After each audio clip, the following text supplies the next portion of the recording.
بسم اللہ الرحمن الرحیم۔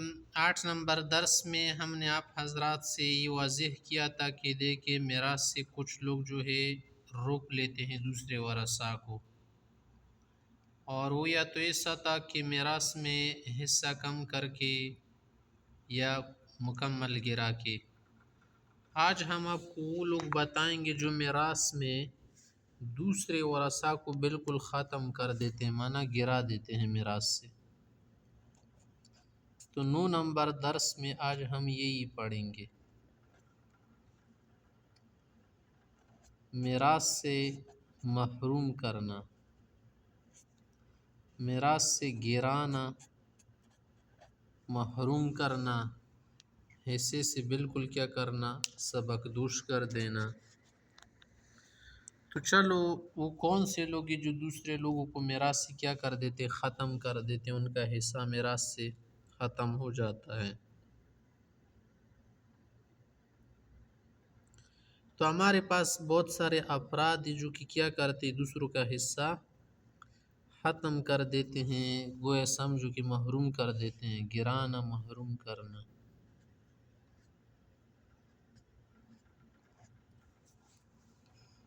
تو یہ حضرات جو کہ دوسرے ورثاء کو کیا کر دیتے ہیں، محروم کر دیتے ہیں۔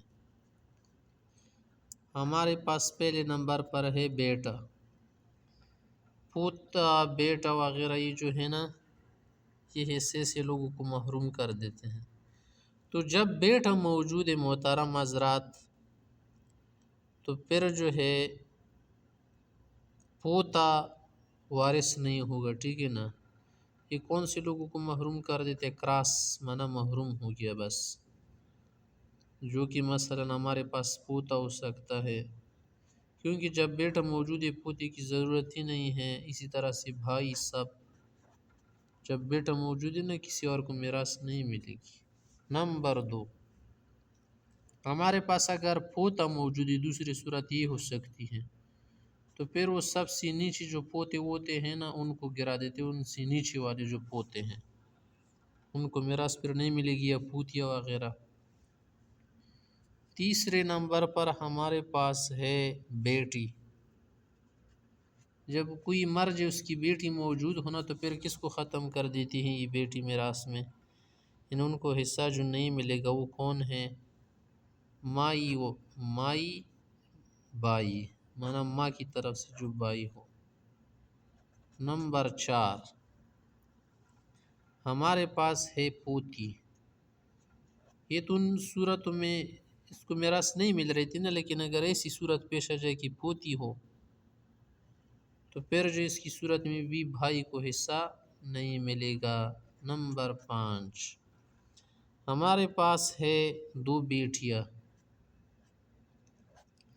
2 ضروری نہیں ہے کہ بالکل 2 ہو، مقصد یہ کہ ایک سے زیادہ ہو، 3 ہو، 4 ہو، تو ان کی موجودگی میں پھر بھائیوں کو میراث نہیں ملے گا، وہ بھائی جو کیا ہو ماں کی طرف سے ہو۔ نمبر 6، ہمارے پاس ہے 2 پوتیاں، مانا 2 پوتیا کا مقصد کیا ہے، 2، 3، 4 سب اس میں مل جاتی ہیں، تو ان کی موجودگی میں جو ہے ماں کی طرف سے جو بھائی ہو بہت کمزور ہوتے ہیں ان کے مقابلے میں، ان کو میراث نہیں ملتی۔ اس طرح سے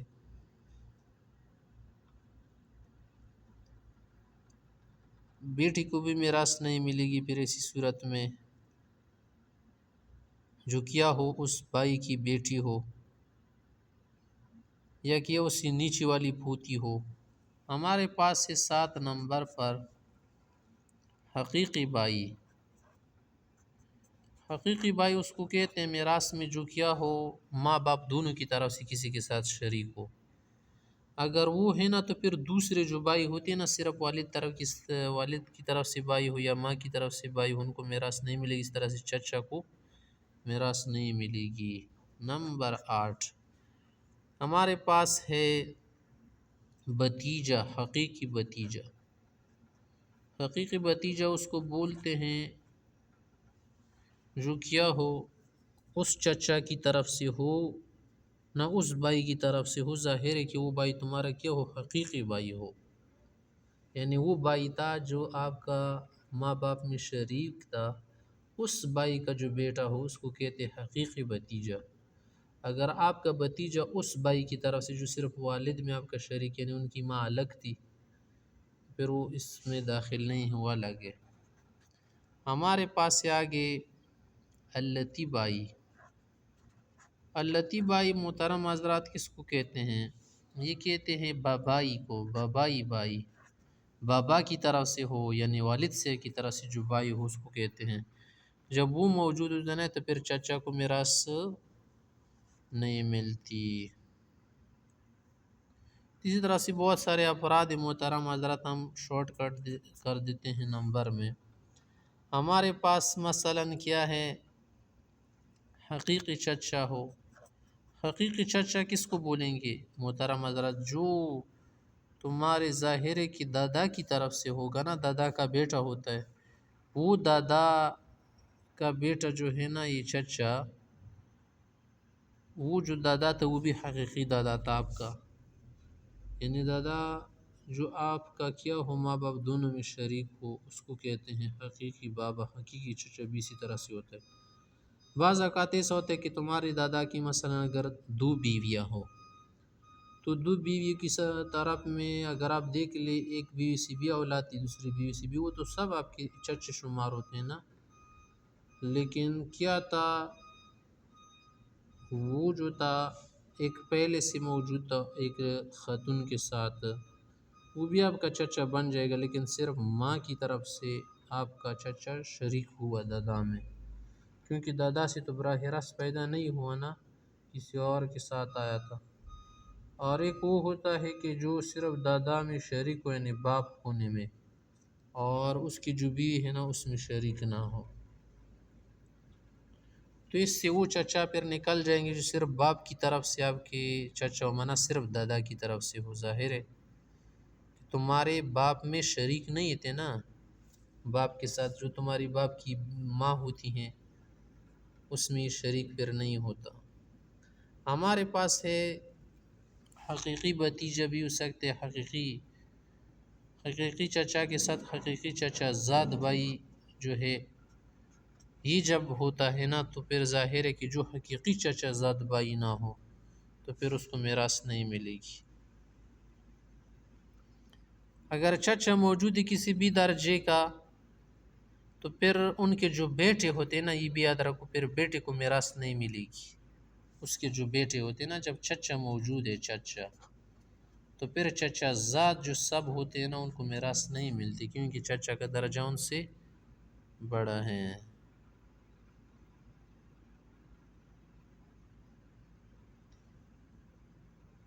تو یہ ہے وہ حضرات جو کیا کرتے ہیں میراث میں ادھر ادھر لوگوں کو روک لیتے ہیں۔ اسی طرح سے اگر ہمارے پاس کیا ہو، مثلا ہمارے پاس ہو حقیقی بیٹیاں یا حقیقی بہنیں، تو حقیقی بہنیں جب موجود ہوتی ہیں نا، حقیقی بہنیں، تو پھر ان بہنوں کو میراث نہیں ملتی جو صرف باپ میں آپ کے ساتھ شریک ہو یا صرف ماں میں شریک ہو۔ ہاں اگر ان کے ساتھ ان کی ماں میں سے بیٹا بھی شریک ہو، یعنی جو آپ کے ساتھ باپ میں شریک نہیں ہے، ایسی آپ کی بہن تھی جو پہلے کسی اور آدمی سے تھی، لیکن وہ اس کی جو کیا تھی بیوی تھی، اس کے ساتھ شادی کسی کے باپ کی ہوئی، تو ظاہر ہے کہ یہ جو بیٹی ہے نا یہ اس کی، یہ تو اس والد سے پیدا نہیں ہوئی، تو دوسرے سے پیدا ہوئی، لیکن اس والد کی کیوں اپنی بنی کہ اس کی ماں نے اس کے ساتھ شادی کر لی۔ آگے ہمارے پاس ہے والد صاحب۔ یہ جو والد ہوتا ہے، والد باپ کی موجودگی میں پھر دادا کو میراث نہیں ملے گی، کیونکہ دادا کا درجہ اس سے نیچے، اس طرح سے دادی وغیرہ سب پھر اس میں شامل ہے۔ اسی طرح سے اگر دادا موجود ہے تو دادا کا بھی باپ موجود تھا، دادا کا باپ، اپنا باپ نہیں دادا کا باپ، پھر اس کو میراث نہیں ملے گی جو دادا کا باپ ہوتا ہے، کیونکہ دادا کا درجہ اس سے زیادہ ہے، وہ تو پھر کیا ہوگا، پر دادا ہوگا اس کے لیے، میت کے لیے۔ اس طرح سے جو چچا وچا ہوتے ہیں ان کو میراث نہیں ملتی جب تک دادا موجود ہو۔ اس طرح سے ہمارے پاس ہے ماں۔ جب ماں موجود ہو نا تو پھر دادی کو میراث نہیں ملتی، دادی دادی نانی جو ہے نا ان کو میراث نہیں ملتی.